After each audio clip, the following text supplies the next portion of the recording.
Hi everyone, my name is Linda DeBella and I'm here in Hartford, Connecticut with an amazing group of women who are all part of a production called The Thick Chronicles, a body image story. And I'm here with them today because, number one, I'd like for you to meet them all and to hear their really interesting stories about how The Thick Chronicle came to be. And also, I want you to find out how you can see the production too. So here we go. Tracy. Yeah. So hi, Tracy. Hi. How you doing? I'm good. Good. It's nice to see you again too, by the way. You So you're kind of the mastermind behind the initial idea for The Thick Chronicles? Yes, I'm Frankenstein's monster. I'm Frankenstein and these are my monsters. Yes.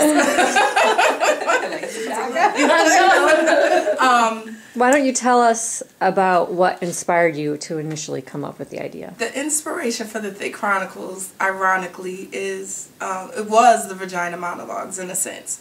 I had done the play back in February of 2011, and it's not something I'm comfortable with talking about those type of issues. So I was a little bit uncomfortable doing the play, but I made it through. And afterwards I was thinking, you know, it would be good if we had something like this just for your overall body issues, because people have problems with that on a daily basis. I know I do. And then I thought about it. I was like, men do. So we should do it. And it was a joke. Initially I was like, oh, we're going to do the Fat Chick Chronicles. And then I said, no, it'll just be the Thick Chronicles because it's universal. So that's kind of how it started. It went from a poem to another poem to a Facebook blast, and then here we are.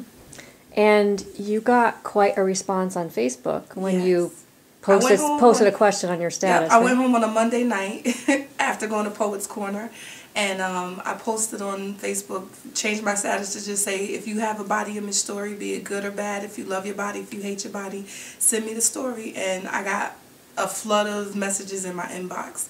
For like 2 months straight, I was just getting stories after story after story. Some people gave me multiple stories, poems, short stories, little funny things. It was just an overwhelming response that we kind of had to cut it off. We were like, okay, this is the deadline, no more.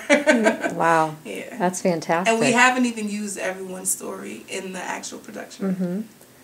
And you got a production going quickly. Yes. Thanks to my friends Allison and Sherelle. They were with me when I kind of had the light bulb moment, and I told them what I wanted to do. So Allison actually came over first and was helping me read through stuff, and we were piecing them together. And then Sherelle came over and she started reading them, and we were just reading through all these stories and put them together, and then we had a script sort of. So then Sherelle calls me one day. She says, well, we need a date for a viewing. And I was like, oh, okay. So we got August 21st, we got the date, then we found the venue, and it's just been growing from there. Wow. And how was the response to the first production? The first production was not, we didn't do it where we sold tickets. It was just by invitation only. We did a private viewing at the studio at Billings Forge, and we got more people than expected. They told us that the place held about 80 people. We were adding in chairs so people could sit down.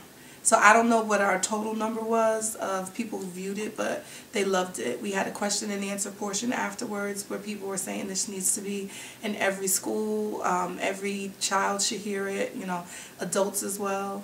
It was just overwhelming, the amount of good feedback we got from people who attended the first show. Wow, that's great. That's great. And we did that on purpose. We did the private viewing so we would see what people thought, and then if it was even worth, you know, going forward, and it was.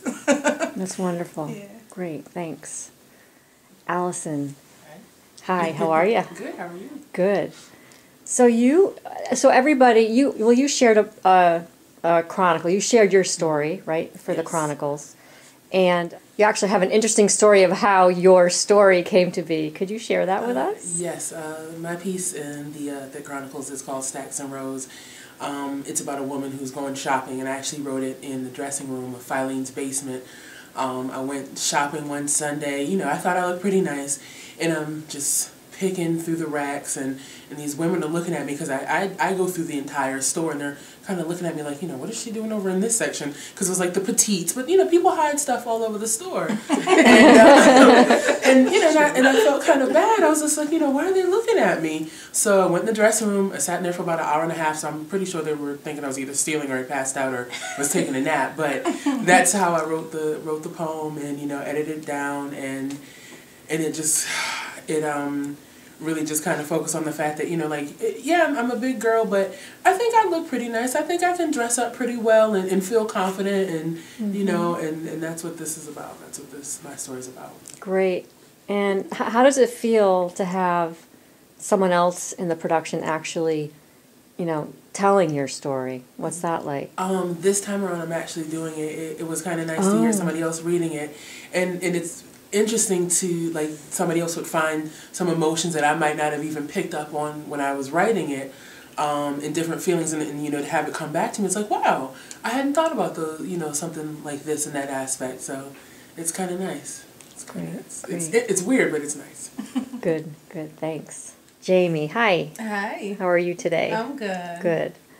So it took a lot for you to open up and tell your story and to share your story. How has that changed your life, would you say? Like we were talking about before, when I initially wrote the story, when Tracy, asked for a story, I was all, gung-ho to do it because I felt like my story can change someone's life. It can change another child's life that could have been going through the same thing that I was going through. So I was really excited. And then when I heard it the first time, back with the first production, I was kind of taken away, like, wow, it brought up some old memories and feelings that I had back then. But it was also really therapeutic. And so I'm excited, I was excited to join this production and be a part of it. And just when I see the production and when I see in rehearsal them do my story, it's just like, wow, hopefully this is going to touch other children's lives, because that's really what I'm in here for, is to touch somebody else's life. So it just, without hesitation, I'm glad to be doing this and being a part of it. So you opening up and being vulnerable is giving others permission to do the same. And, and that's okay. If it changes someone else's life, then it's well worth everything I went through. Great. Thanks. Thank you. So Sherelle, hi. How are you doing? I'm good. How are you? Good. So you are directing The Thick Chronicles. Yes. Tell us how that experience has been for you. It's been a learning experience. This is the first time I'm actually directing a production that is not my own. So I'm learning a lot about myself, and I'm learning a lot about other people and dealing with other people. And I get overwhelmed, I think, a lot, because we have a big cast. We have 18 people, but I think between the first production and this, we've probably been 30 people that we've actually dealt with. And you just learn that you have to treat everyone differently. Everyone has to be treated differently depending on their character and how they respond to things. And I don't know, I'm learning so much. I could go on for days. But I think ultimately, overall, everybody does have some type of issue. And what I'm learning is this play is therapeutic. And even we would have powwows at the end of some rehearsals, and guys would tell their stories, and the girls would feel a certain way, and then the girls would tell their stories, and the guys would have feedback. So it really does show that everyone does have body image issues. So I think it's great that we're able to deliver this to the world, hopefully, so that everybody could see that it's not just them. I actually have a story in the play, and my story, I guess it comes from a different angle, because it's like perfect for the show, because I see myself differently than how other people see me. So I get a lot like, why do you feel that way about yourself? But it is really how you feel about yourself, because no matter how other people look at me, I still have my own issues with my body that I don't like and that I would like to change or work on. So I think it helps, like, with the shaping of the play, because we don't have just, people that are so-called bigger or smaller. It's a wide range of everybody's body image.